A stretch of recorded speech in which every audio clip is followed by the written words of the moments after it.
El preso de la celda 443.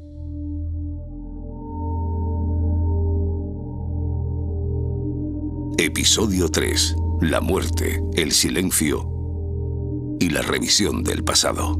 La dictadura franquista va a ejecutar a Salvador Puig Antich en la cárcel Modelo de Barcelona. Es marzo de 1974. Sus hermanas, Montse y Carme, esperan una llamada. Era un viernes, el día 1. Nosotros los viernes que había Consejo de Ministros, Uriol Arau, nuestro abogado, nos decía, los viernes, por favor, estéis todas localizables. Entonces no había móviles. Y en las casas, pues que había teléfono. Así fue. Le decíamos dónde estábamos, en los teléfonos y las direcciones donde estábamos, si estábamos cenando a casa de una amiga o yo qué sé, o al cine o lo que sea, ¿no? Y así fue.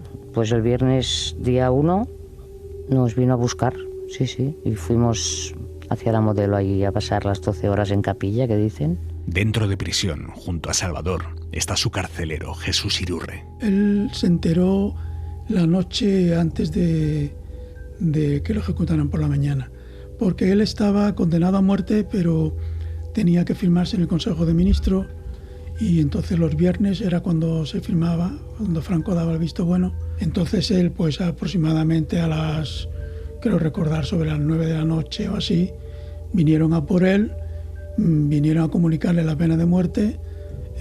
Yo le acompañé. Entonces toda la noche estuvo en la sala de comunicaciones, que está cerca de la salida de la prisión, donde estaba preparado el garrote, y estuvo pues las hermanas todo el tiempo con él. Fueron duras, fueron también muy todo el mundo intentando estar muy fuertes, muy equilibradas, dando apariencia de tranquilidad. Y que fue, la verdad, muy duro para nosotros y para él, imagínatelo, aún más, porque él se quería hacer el fuerte, pero llegó un momento que no podía. En una sala con unos sofás de Sky allí sentados, y pues hablábamos, o sea, había momentos que hablábamos pues de cuando íbamos de veraneo, que teníamos una casa alquilada en el Montseny, cerca del Montseny, de cuando éramos pequeños, de nuestro, o sea, como una sobremesa, digamos, ¿no? Pero ya luego hubo momentos más bajos. También además pasamos un rato como cogidos de la mano, sin ganas de hablar, ¿sabes? Uno se tocaba el pelo, la otra daba la mano, la otra, mi hermana Inma, trajo fotos, pero hubo un momento ya que es que hablábamos poco. Había como más energía negativa y era mejor callar y estar al lado de él. La plana mayor policial y militar no se lo quería perder. Lo cuenta el historiador Gutmaro Gómez Bravo. Lo que vemos es esa parte de las autoridades que quieren estar, que compiten a ver quién está en primera fila, que es esto de la exhibición de las ejecuciones, y están buena parte de las autoridades civiles y militares de Cataluña, a escasos metros de la familia de la persona que van a ejecutar, ¿no? Yo creo que no se me ocurre una cuestión tan dura, ¿no? Porque además aquel día los militares iban vestidos de gala, y yo me acuerdo que llevaban los guantes blancos, todos, de gala. ¿Pero esto qué es? Sí, hubo un momento que fuimos, o sea, cada vez que habíamos de ir al lavabo, tanto Salvador como nosotros, nos acompañaban, y era bastante desagradable, ¿no? Porque sabías que si pedías permiso para salir te acompañaban, y era como, bueno, una situación extraña, ¿no? Es ahí, en ese momento tan íntimo, en ese último adiós, cuando la familia se entera de cómo iba a ser ejecutado su hermano. Él no lo sabía, pero hubo un momento que mis dos hermanas fueron al lavabo, porque cuando íbamos al lavabo nos acompañaba toda la trole. Bueno, yo me quedé sola en la sala esta, y vino uno y me dijo: a ver, chica, ¿tú sabes lo que es el garrote vil? Y yo le dije, no, y me lo contó tal cual. Un palo, una argolla, un tornillo por detrás que te va rompiendo los huesos del cuello. Y yo me quedé Y la verdad es que es espeluznante. Eso es un aparato en el que se te sitúa el cráneo con un torniquete, con un tornillo, y se le va ajustando por detrás, ¿no? Como una mariposa, una manivela, hasta que el cerebro se seca, literalmente, ¿no? Entonces, evidentemente el reo sufre. El método creo que es de los peores y más crueles y más lentos, por otra parte, que he podido conocer. Y eso es una forma de ejecutar que se había desterrado del ordenamiento español a lo largo del siglo XIX y que el franquismo recupera. Pero recupera en casos muy concretos, ¿no? Parricidios, digamos, criminales comunes, empedernidos, porque también lo que quiere dar es la imagen de que esto no es una cuestión política, sino que es un criminal, ¿no? Un criminal que no tiene no se puede tener ninguna compasión con él. Y lo hace coincidir también con la ejecución de Heinz, que es un checo, que estaba el hombre perturbado y mató a 2 guardias civiles en un camping. Por tanto, todos esos elementos que hace coincidir el garrote, la ejecución, pero sobre todo esa manera de exhibir la muerte también a los representantes de la Dirección General de Seguridad, que son los que han perdido la Brigada Político-Social de Barcelona, un hombre a manos de Puigdentí, pues es una manera de retribución, ¿no? Es una venganza. Eso es lo que yo no les perdono, pero a nadie, el garrote vil. ¿De qué van? Es la época medieval. El abogado Uriol Arau pasa la madrugada entrando y saliendo de prisión porque fuera su equipo trabaja a contrarreloj para conseguir el indulto hasta el último momento. Entonces habían, fuera de la Modelo, en un bar que se llama Modelo, había todo un conjunto de abogados que iban haciendo, que trabajaron muchísimo. Y luego en el Colegio de Abogados también de Barcelona, también. El Colegio de Abogados estuvo abierto toda la noche. Les dejaron llamar a Roma, Estados Unidos, o sea, que ponían teléfonos, o sea, lo tenían todo. Se movieron cantidad de abogados en el colegio. Hubo otro grupo que fue el que llamó al médico de Franco, que llamó a Roma, que llamó, bueno, intentaron hacer lo que pudieron. Y Uriol Arau, nuestro abogado, abogado de Salvador, iba entrando y saliendo de la Modelo. En ese equipo estaba la abogada penalista Magda Oranik. Los otros abogados tuvimos el colegio de abogados montando un sarao impresionante. Llamé a Naciones Unidas, llamé al Vaticano, yo qué sé. Intentaba llamar a la gente menos antifranquista a ver si ellos también hacían una gestión. Quedaba realmente algo de esperanza entre las hermanas. Yo personalmente hubo un momento que sí, luego hubo un momento que no, o sea, fue un poco así, un poco raro, ¿no? Depende había momentos que Salvador se le veía cansado, ¿no?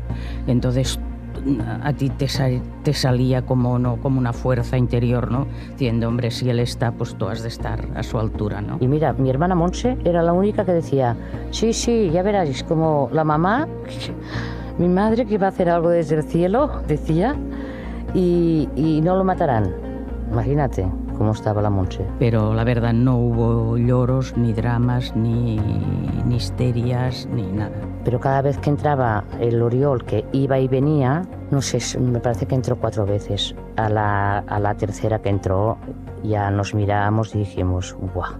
Con la cara que lleva, esto no va bien, esto no va bien. Al amanecer, la familia tiene que abandonar la prisión.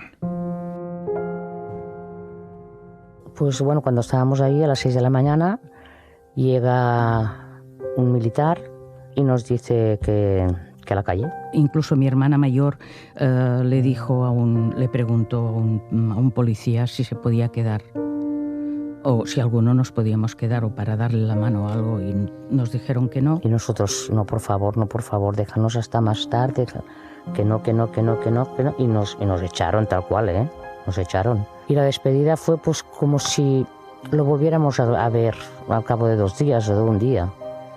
Bueno, Salva, que vaya bien, un beso, hasta mañana. O sea, una cosa tan bestia que no sabíamos ni qué decir. La verdad es que lo pensamos y fue normal. Adeu, adiós, nos vemos pronto. O sea, como si no pasara nada. O sea, no sé, que a veces el cuerpo te reacciona, no sé, o te caes o no. ni nos caímos ni nada. Y él se quedó muy hecho polvo, porque luego se quedó con Oriol, con el abogado, y cuando salió estaba más hecho polvo él que madre mía. Lloraba y todo, pobre. Cuando la familia sale de la cárcel, Salvador es dirigido a otra sala. Es la pequeña habitación donde ejecutaron a Salvador Puig, que era justo donde los familiares traían la comida o vestidos o lo que fuera. Era como te diría yo, como una pequeña habitación de correos. ¿Sabes que están paquetes por todas partes y un sitio donde guarden paquetería? Yo nunca pensamos nadie que fuera allí mismo, entrando a mano izquierda. Vino un ejecutor, ¿no? Que entonces quedaban 2 en España, no debían tener mucho trabajo porque no habían ejecutado a nadie desde el 63, pero vino el verdugo. Bueno, todo fue una cosa tan horrible, ¿no? Y entonces, bueno, yo estaba bastante mal, emocionalmente mal, entonces yo quería estar siempre a su lado para que, bueno, siempre tuviera alguien, porque, bueno, un cura que vino a ver lo que él conocía de un monasterio, no sé qué, y yo lo único que hice es que él me viera que estaba allí siempre presente, y de hecho pues lo acompañé hasta el último momento. Y es al entrar en esa sala cuando Salvador ve cómo va a morir. Recuerdo una frase que dijo cuando entró, primero dijo levantando el dedo pulgar, dirigiéndose al juez, Majo, lo has conseguido. Y luego dijo, cuando vio el garrote, dijo, quina putada, en catalán, qué putada. Porque él, supongo que él pensaba que lo iban a fusilar, porque de hecho ya si era todo juicio militar y tal, lo que menos pensaba es ver allí el garrote. Entonces, bueno, fue todo muy desagradable.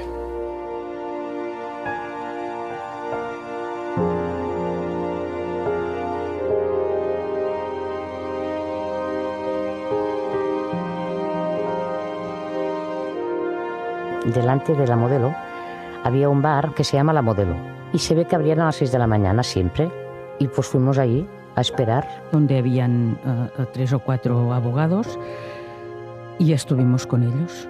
Y bueno, ahí esperando, que fue una tortura aquello, ¿eh?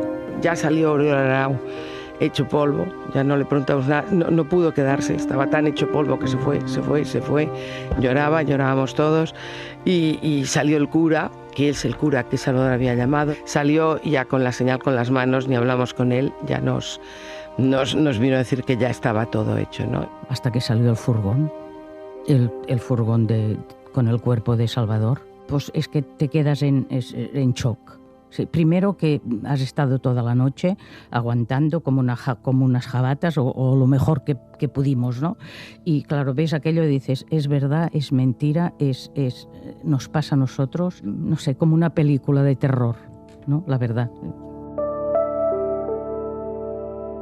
Este furgón lo llevan a Montjuïc, en la montaña de Montjuïc, en Barcelona. Bueno, hay un cementerio muy grande y entonces lo llevan allí. Y después otra tortura, cuando lo dejaron allí en un depósito durante 24 horas en el cementerio de Montjuïc, que allí era como una sala, ¿vale? Y había un pasillo y claro, tenía que estar 24 horas antes de enterrarlo, porque era, bueno, es la normativa. Y entonces nos lo dejaron ver muerto. Y mi hermana Monse no entró, dijo que no. Pero la Inma y yo sí que entramos. Entonces le sacamos el reloj, le sacamos, me parece que llevaba una chaqueta de piel o así, y unas botas que le habíamos regalado. Y al salir había toda una filera de militares con guantes blancos, y entonces nos dieron como la mano, ¿no? Para decir, bueno, estamos con vosotras, ¿no? Y entonces la primera era mi hermana Inma y no contestó la mano, no les dimos la mano. Y pasamos allí más tiesas que yo qué sé. Y se quedaron así con un careto. Pero tú encima, ¿tú crees que tenemos que dar la mano, las gracias a estos? Va, hombre, va. Durante todo ese día, en la cárcel reina el silencio. Se abrió más tarde ese día porque normalmente se abría a las 7:30, a las 8, y se abrió ese día a las 9:30. Y los presos en silencio, los compañeros del MIL, que era el Movimiento Ibérico de Liberación, que eran anarquistas del grupo que tenían ellos, pues levantaron así el brazo y, en fin, alguna manifestación de tipo de apoyo. Pero bueno, fue un día triste, de silencio y nada más. La ejecución había sido tan cruel que hasta Julián Gil Mesa, el comisario que dirigió la operación desde el principio y que estaba presente en esa sala, quedó conmocionado.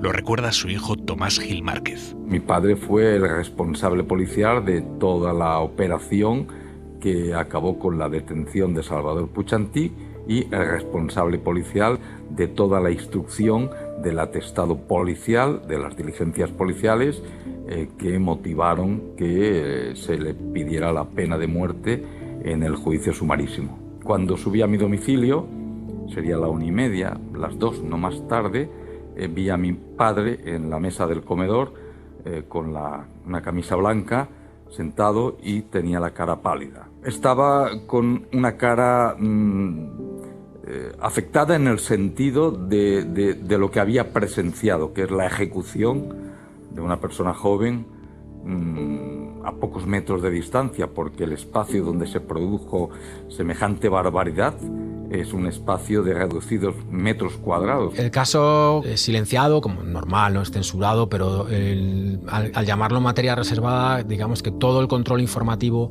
de esa noticia lo tiene que controlar la televisión, o sea, la prensa oficial, ¿no? La Dirección General de Prensa. No obstante, pues claro, se crean una conmoción, sobre todo en la semana siguiente en la Universidad de Barcelona, de Zaragoza, en la Universidad de Madrid. Prácticamente no hay clases esa semana.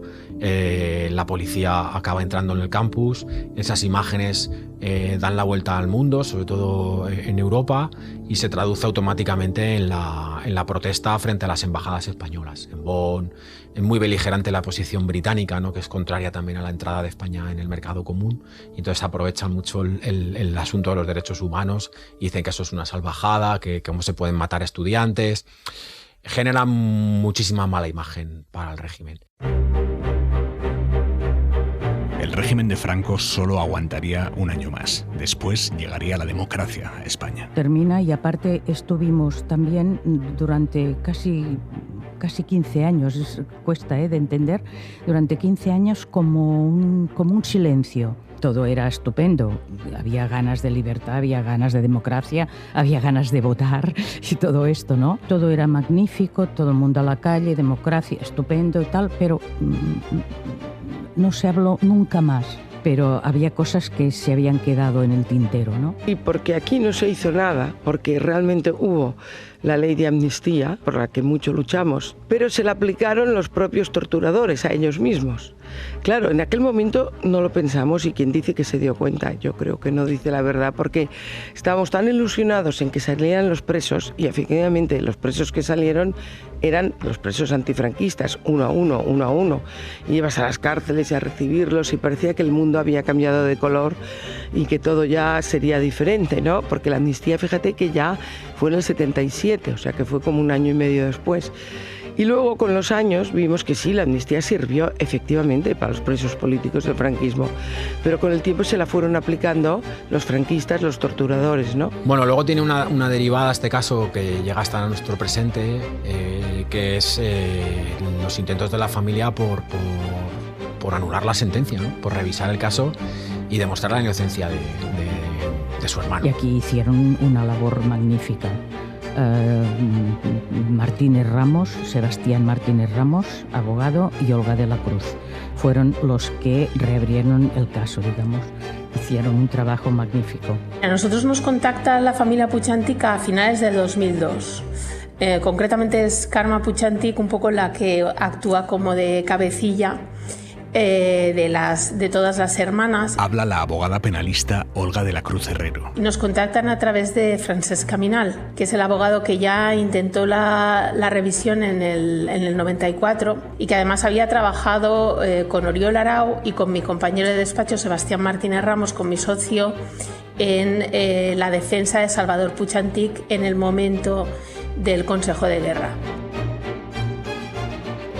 Un recurso de revisión es un recurso que es técnicamente muy complicado, porque es, digamos, una anomalía del sistema, que el sistema general del principio es cosa juzgada, lo que se ha juzgado no se vuelve a juzgar, y aparte de que técnicamente es una cuestión muy restrictiva, humanamente, por decirlo así, supone el plantearse que la justicia no es infalible, con lo cual que la justicia comete errores y es un recurso que, por tanto, no siempre le gusta a la justicia. La familia acude a los tribunales con un objetivo: revisar el caso para limpiar el nombre de Salvador Puig-Antich. Nosotros la reparación, porque piensa que Salvador le dijeron de todo, que había quemado bosques, que había que... O sea, pasó... Bueno, claro, intentaron hacerlo pasar por un delincuente común.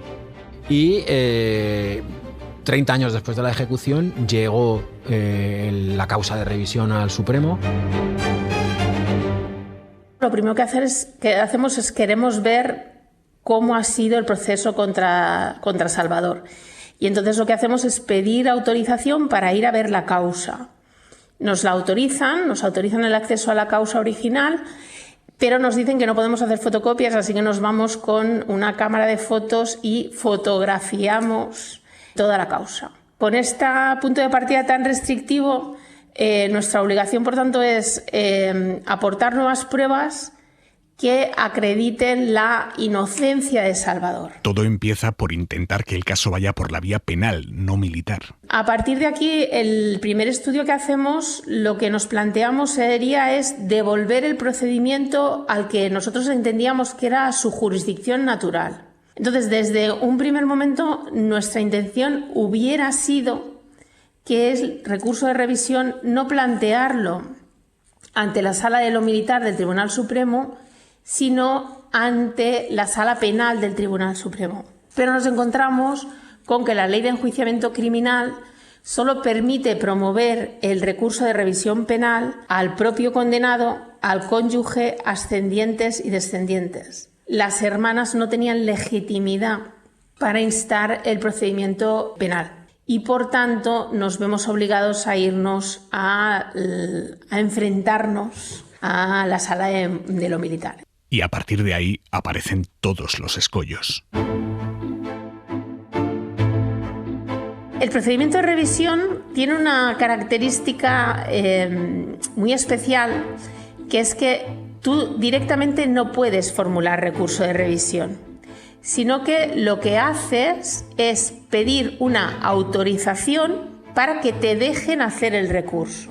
Entonces, nosotros lo que hicimos es pedir esta autorización. Y en esta solicitud de autorización ya pedíamos que para ayudar al tribunal pues nos permitiera practicar diferentes pruebas. Con esto presentamos una solicitud en febrero del 2005 y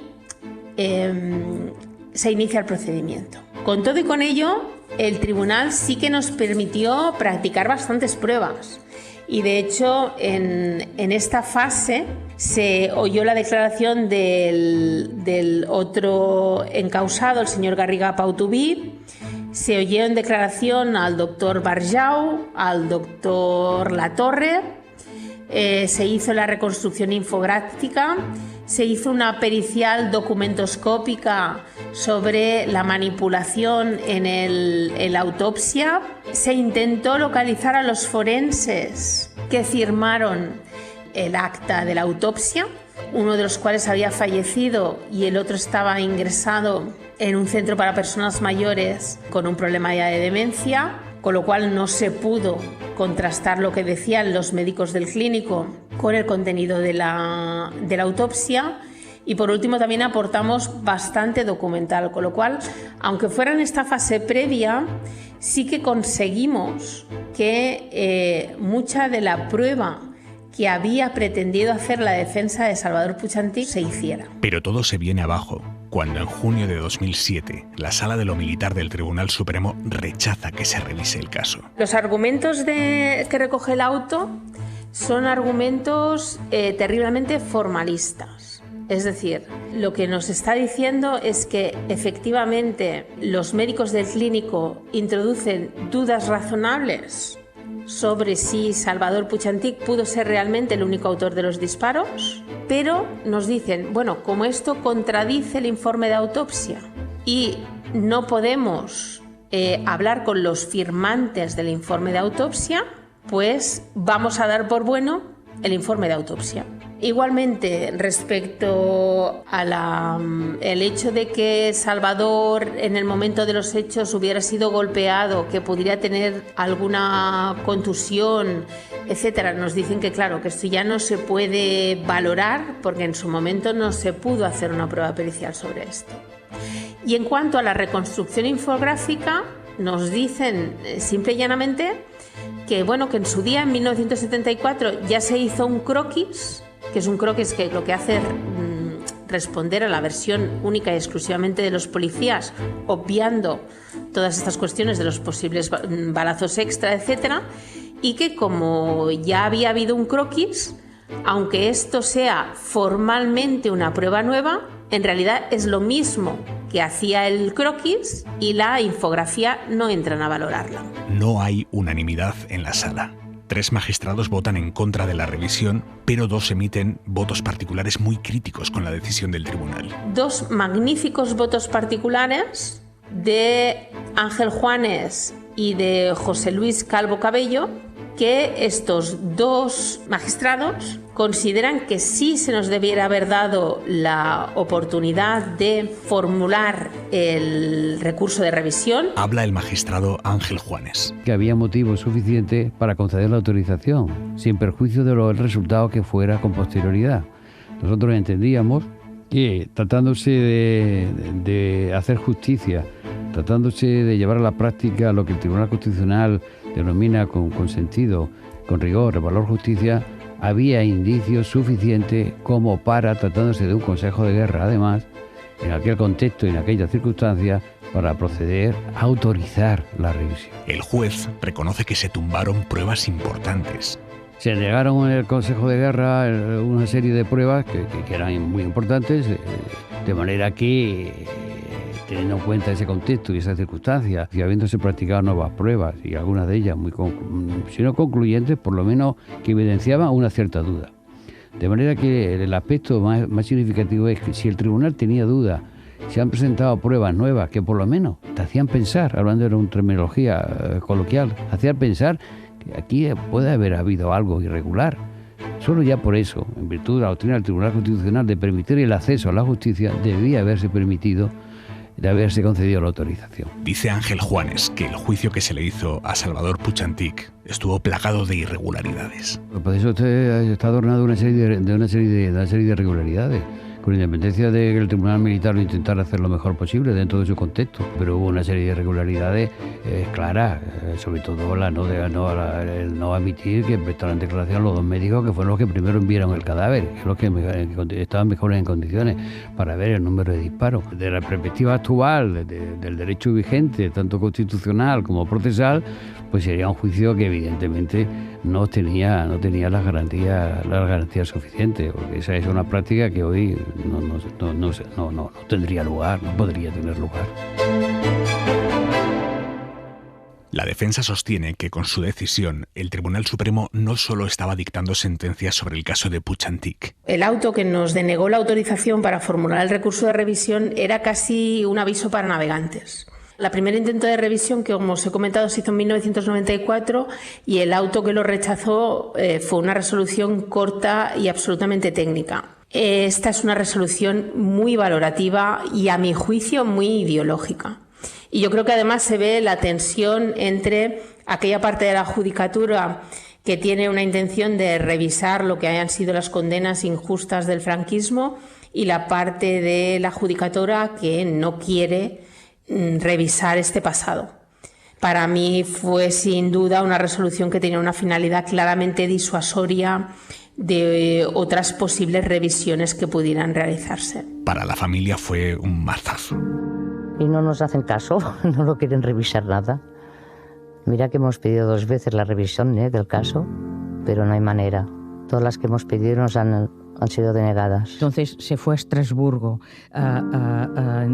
Dijeron que no, porque como lo de Salvador pasó cuando aún no había democracia plena, pues entonces esto quedaba como cerrado. O sea, es una pared, o sea, hemos encontrado una pared detrás de otra. Aquí ya nos dijeron que nada, el Constitucional, el Supremo, nada, todo, nada. Un desastre, la verdad. Nos fuimos con otra gente, con otro colectivo, nos fuimos a Argentina. Y Argentina, la jueza Servini dijo que lo juzgaría ella por la ley del derecho universal. Pero cambio de gobierno en Argentina y la jueza Servina con una salud muy precaria, se ha parado todo.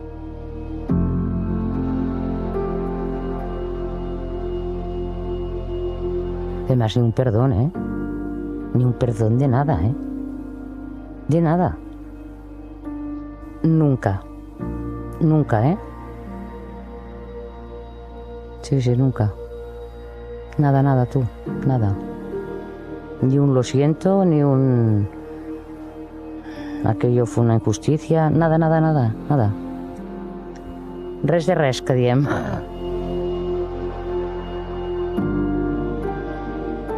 Yo creo que Salvador, si desde algún sitio ve algo, lo supiera, tiene unas hermanas que yo creo que les debemos todo porque han conservado la memoria, solidarias con todo, han estado siempre ayudando a su hermano, a los otros que han sufrido. Una era la pequeña que tenía 13 años, en el colegio, en el momento de la ejecución de su hermano, intentaron disimular un poco, pero ella notaba, 13 años ya se dan cuenta que pasaba algo, pero ella también asiste a todo. Han sido un ejemplo de familiar, de persona reprimida, ¿no?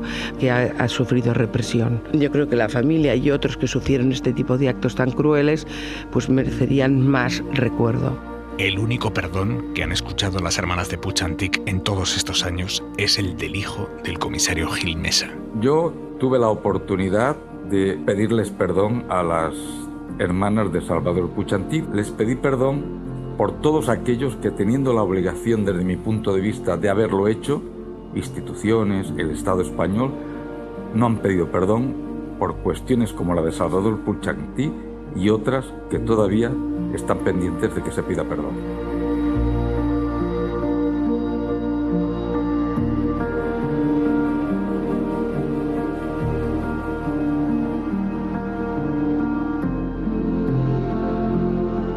...50 años después de la ejecución de Salvador Puig-Antich, son muchas las preguntas que siguen sin obtener respuesta. Pero hay una que sobresale respecto a todas las demás. ¿Por qué pasó lo que pasó? ¿Por qué a él? Yo creo que fue un cabeza de turco. Justo lo que pasó con Carrero, ¿eh? Luego le tocó a él. Y había mucho odio. Yo creo que Salvador e incluso Hainchez fueron víctimas del odio. Sí. Si no hubiera pasado lo de Carrero Blanco, yo quizá las cosas hubieran ido distintas. Porque en el proceso de Burgos, por ejemplo, se indultaron penas de muerte, ¿no? Y en cambio aquí, que ya era como el tardofranquismo, digamos, no. Fue un fraude aquello, fue una pantomima tan bestia. Yo no me atrevo a decir que fuera un montaje.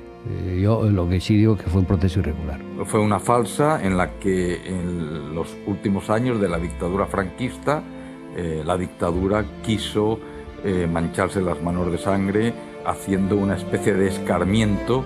Es una prueba más de cómo funcionaba el régimen franquista con sus aparatos de seguridad represores. Y la sensación de impotencia y la sensación de la frialdad de la pena de muerte, el Estado de la dictadura, le mató a sangre fría y de una forma brutal y terrible. Cuando te niegan tantas veces una cosa, algo hay, ¿no? Porque si es una cosa más o menos limpia o clara, pues se puede revisar, se puede hablar. Pero esta negación, este odio,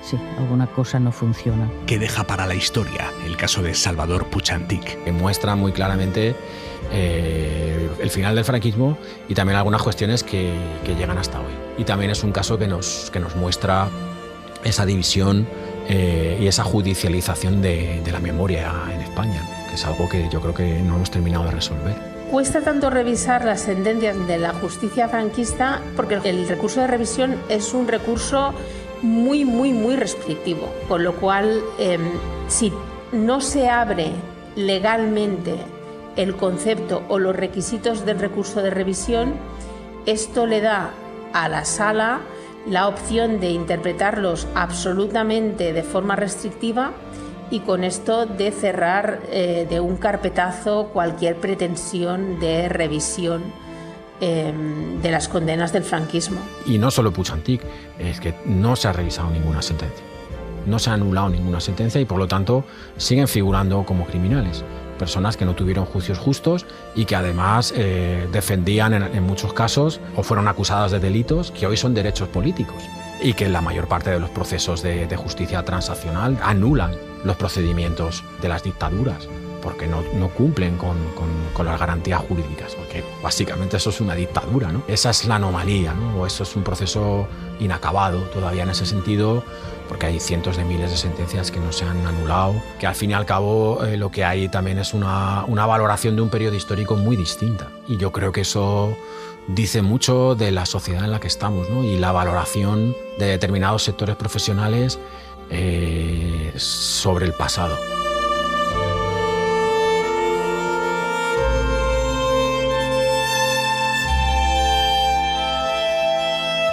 El preso de la celda 443. Un podcast de Víctor Olazábal en Hora 25 con Aimar Bretos.